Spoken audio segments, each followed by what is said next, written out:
దర్శన్, ఏమైంది ఇలా పక్కకొచ్చో? సోఫాలో పడుకుంటాను.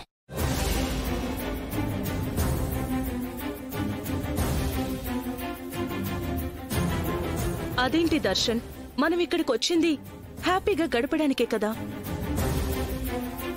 హ్యాపీ అంటే ఇది మాత్రమేనా సమీరా? ఏం మాట్లాడుతున్నావు దర్శన్? ఈ హనీమూన్ ప్రోగ్రామ్, ఈ అరేంజ్మెంట్స్, ఇదంతా ఇలా వృధా చేయడం ఏమీ బాలేదు. ఎందుకు ఈ హ్యాపీ మూడ్ ని డిసప్పాయింట్ చేస్తున్నావు? ఏంటి సమీరా, ఏం మాట్లాడుతున్నావు?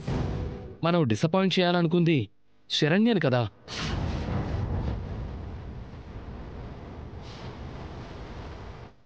మరి డిసప్పాయింట్ అయ్యానంటావేంటి? ఈ అరేంజ్మెంట్స్ ఇవన్నీ శరణ్య నన్ను అసహించుకుని తన దారి తను చూసుకుని వెళ్ళిపోవడానికి, అంతేగాని అందరూ అసహించుకునేలాగా మనం ఈ తప్పు చేయడానికి కాదు కదా సమీరా. సమీరా, శరణ్య ఇందాక కోపంతోనో బాధతోనో ఒక మాట అంది, గుర్తుందా?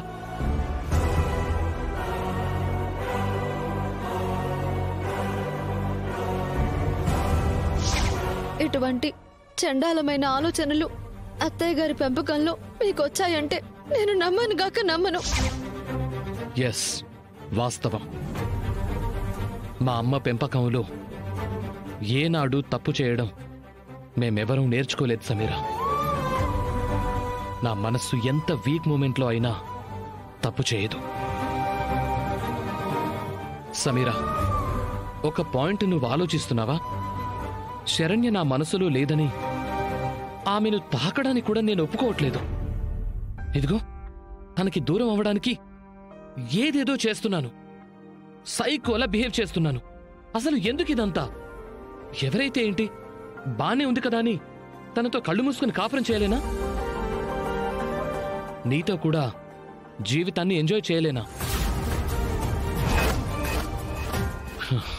ఎన్ని డ్రామాలు శరణ్య మీద ద్వేషాన్ని చూపించడానికి మాత్రమే.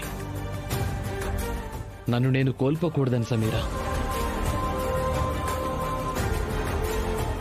నీ మెడలో నేను కట్టిన తాళి లేకుండా మన శరీరాలు కలవడం కూడా అది విలువలేని బంధమే అవుతుంది.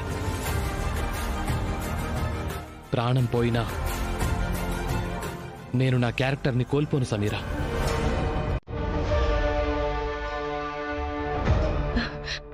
దర్శన్,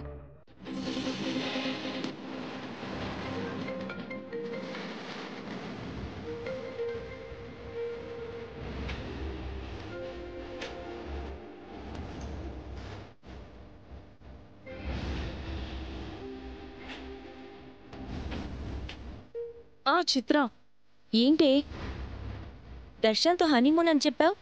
వర్కౌట్ అయిందా? విషయం దర్శన్తో ఫస్ట్ నైట్ ప్రోగ్రాం వరకు వచ్చింది, కానీ మొదలు పెట్టకుండానే నా ఆశలన్నిటినీ సమాధి చేసేశాడు. అవునా? ఏంటి దర్శన్కి నిజంగానే మ్యాటర్ వీకా? వాడి క్యారెక్టర్ స్ట్రాంగ్. శరణ్యని గది బయటికి గెంటేసి శోభనం సెటప్ అంతా రెడీ చేసుకున్నాక చావు కబురు చల్లగా చెప్పినట్టు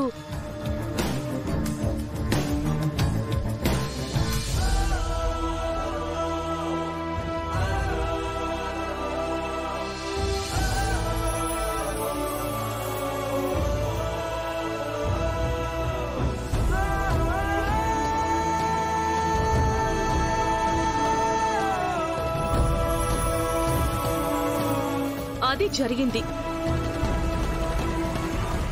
ఎలాగైనా సరే దర్శన్ని లొంగ తీసుకొని హనీమూన్ పేరుతో వాడితో బిడ్డను కూడా కనేయాలి అనుకున్నాను.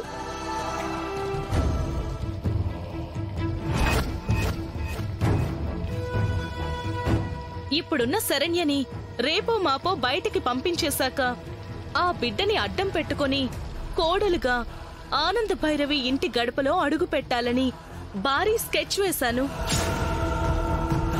కానీ దర్శన్ నా ప్లాన్ అంతా అట్టర్ ఫ్లాప్ చేశాడు.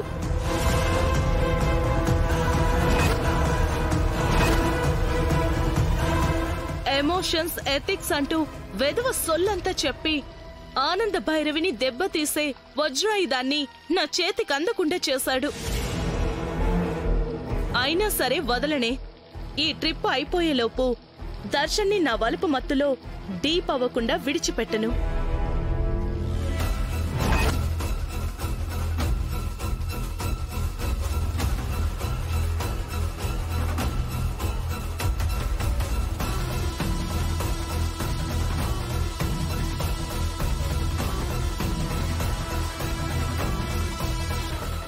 సరే ఉంటాను.